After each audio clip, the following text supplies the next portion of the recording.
that? How do you use these things?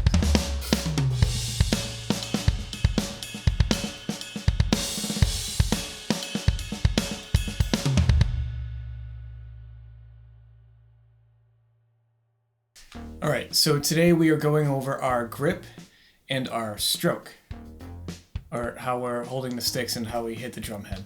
So we're really trying to strike a balance between control and laxity here. So obviously you want to be able to hold the stick in your hand without dropping it, right? And hit the drum head how you intend. If that's loud, if that's soft, or anywhere in between. But we want to be as loose in our hand as we possibly can while we're doing that. So let's take a look at our grip to start. So our grip is happening primarily between our thumb and our index finger, right? So the pad of the thumb and between the first and second knuckle of the index finger. And so you're going to grip between those two fingers, and we're about a third of the way up the stick here. There's some wiggle room, right? So you can slide down or slide up to taste, but as a general rule of thumb, it's, about a third of the way up the stick. So let's do a little exercise here. We're going to start by facing the stick up toward the sky and hover the hand over the drum head, and we're just going to overturn our wrist, right? We're going to turn our wrist downward and simply let the stick fall down to the drum head. We're going to kind of let it rebound. Okay, so turn the wrist over and let that stick just drop and flop. All right, so the rest of the fingers here, your middle, your ring finger, and your pinky are just taking a break. So again, we'll lift this stick up toward the sky and we'll simply drop it down. Lift it up and drop it down.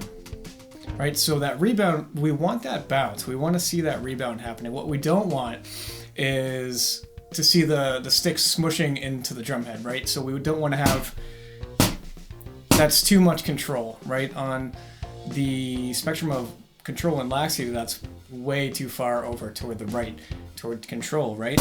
We don't want to be doing that. You don't want to see your veins popping out of your hands, right? So simply let the stick drop down to the drum. And like all exercises, make sure that you're doing this with both your hands, your right and your left hand, right? So if you just did it with your right, do it with your left. Again, face up toward the sky and simply turn the wrist over, let that stick drop down. Nice and loose, letting that stick hit the drum head and rebound. So once we do this a few times and kind of get the hang of it, we can address the rest of the fingers. So these are your support fingers, right? Your middle finger, ring, and pinky are pretty much just allowing the stick to come down to the drum head, right? They're guiding the stick to the drum head. So your grip is mostly happening between your thumb and your index, and then the rest of these three fingers are wrapping around and then guiding the stick down to the drum head in the stroke. We're going to get to that in a second. But when all is said and done here with your grip, it should look something like this when you're just idly holding the stick. So again, that grip is mostly happening between these two fingers, and we're simply wrapping the rest of the fingers around the stick and sort of crossing across the palm like that.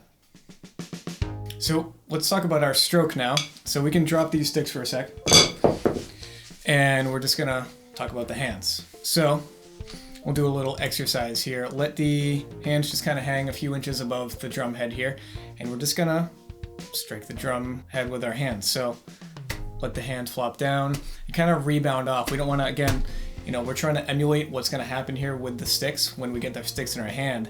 So let's just have that hand bounce nice and lax off the drum kit. So fingers are relaxed, wrist, your palm, if there's any tension there, and your forearms are all relaxed. Just kind of going back and forth with this a few times. Really get this motion in your head, right? I'm going to want to remember what this feels like. So when we put the sticks back in our hands, we're going to try to emulate that same motion that we just did without the sticks. Let's talk about the rest of these fingers first with our strokes. So as we mentioned before, the rest of these fingers are guiding the stick down to the drum head. So the grip is again between the thumb and the pointer finger, and the rest of these fingers wrap around. And in our stroke, let me see if I can get a good angle here. In our stroke, we are, again, turning the wrist down, and these last three fingers, your middle, ring, and pinky, are kind of like wrapping around the stick and bringing it down to the drum head. So there's a downward turn of the wrist, and there's a wrapping of those last three fingers around the stick. So working on a stroke, again, we can have this stick facing up toward the sky. We're going to kind of do the same thing that we just did, except using all of our fingers here. So stick toward the sky and just turn your wrist down and wrap those fingers around, and you're sort of squeezing it into your palm really lightly, right? Kind of this motion going on here. So stick up, turn the wrist, squeeze the fingers into the palm. The last three fingers, that is. And again, do this with both hands.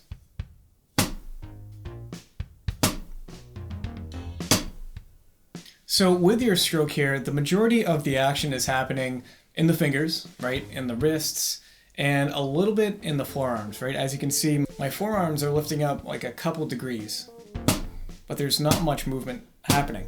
And then my upper arms really aren't moving at all, right? So my marching band teacher in middle school had a bit of an unorthodox way of showing us how, or what parts of the arms that we're supposed to be using. So I played the quints, right, the tenor in marching band, and my arms were just kind of flying everywhere, right? My upper arms, I was just gunking it up. My technique was terrible. And so he took his belt and he wrapped it around my upper arms. And so my arms were squeezed in toward my body. So I literally could not move them, right? They were just jammed in. And the only thing I could move was I had limited mobility in my forearm. And then, obviously my wrist and my fingers were completely accessible. So questionable ethics aside, if we do this at home, right, we don't have to have someone wrap a belt around us. We can sort of, imagine that our upper arms can't really move, and that the majority of the motion is coming from our forearms a little bit, and then our wrists and our fingers. So, and that's with snare drum more so. When we get into drum kit, obviously the cymbals are up here. We're going to be moving around the kit with the toms, and so our upper arms are going to get worked into that. But for right now, as we're getting our stroke down, we want to see if we can get as little movement from the upper arm as possible. So just for a sec, we're going to forget everything that we just talked about. Just kind of throw it away for a sec, because we're going to take a close look at what's going on with the stroke. We're going to literally watch and learn. It's not just something that bullies in 90s movies used to say. Watching and learning is a good way to solidify how, like a body part is moving in your body. So if you watch someone moving around the kit in a certain way, you can sort of visualize that in your head, and then you would be better prepared to emulate that. So let's just take a look at what the hand is doing up close.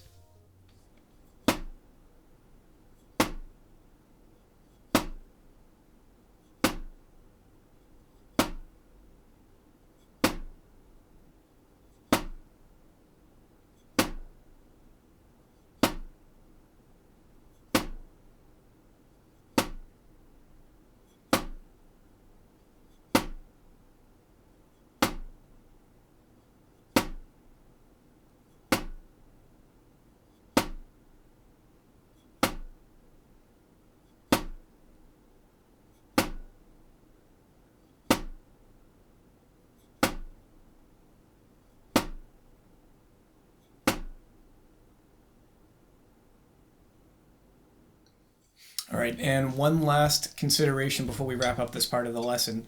Let gravity do the work for you, right? So we mentioned before that we don't want to sort of like ham fist it and crunch it into the drum head. We want to have it loose.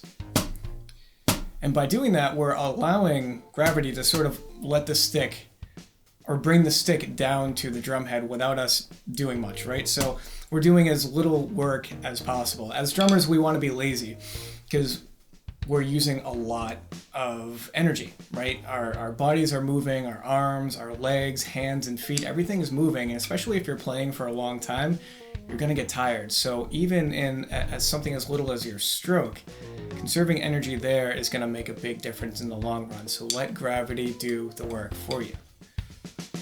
So let it fall. Let gravity bring the stick down to the drum head.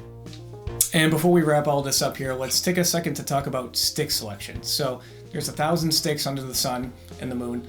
And so which sticks do you pick, right? There's sticks for all genres and applications and styles. So which one should you use? What's right for you? So with the drum kit, in general, there's really 4 stick types that you're going to see the most often. Going from smallest to largest here, there's 7A, 5A, 5B, and 2B.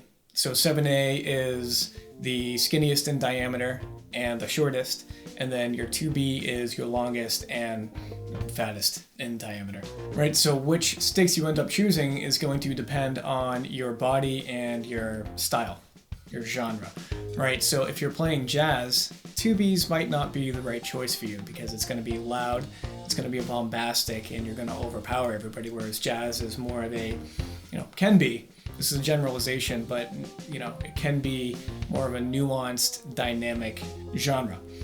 Likewise, if you're playing metal, 7As might be a little lackluster. You might have a hard time getting the drive you need from smaller sticks. And this also comes down to preference, really. So if you have smaller hands, then you might have a hard time using the 2Bs because it's going to feel clumsy. It's going to feel like you're holding clubs, right? And likewise, if you have bigger hands, the 7As might feel a little hard to control. Personally, I kind of go back and forth between 5As and 5Bs. I've been on a 5B kick for a couple of years.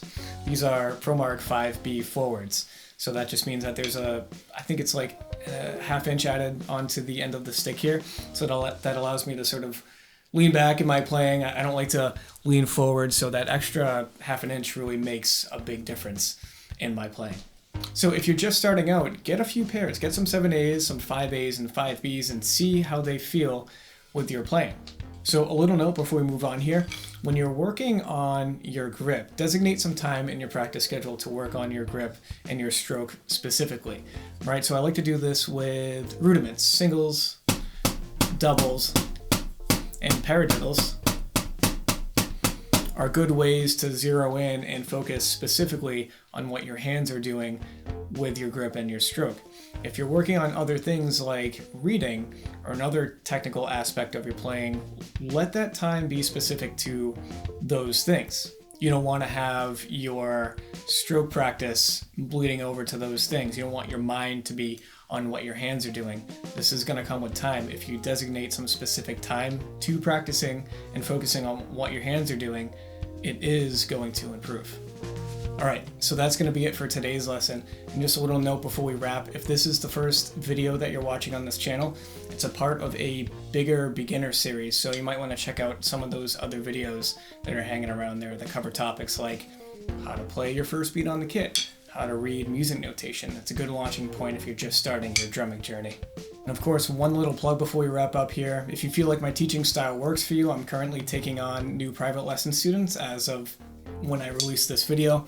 So if you're in the Western Mass area, I teach in the studio right here, and if you're further away, I can do online as well. So all the information for that is going to be on my website somewhere in the description. So thank you all again for watching, and I will see you in the next lesson.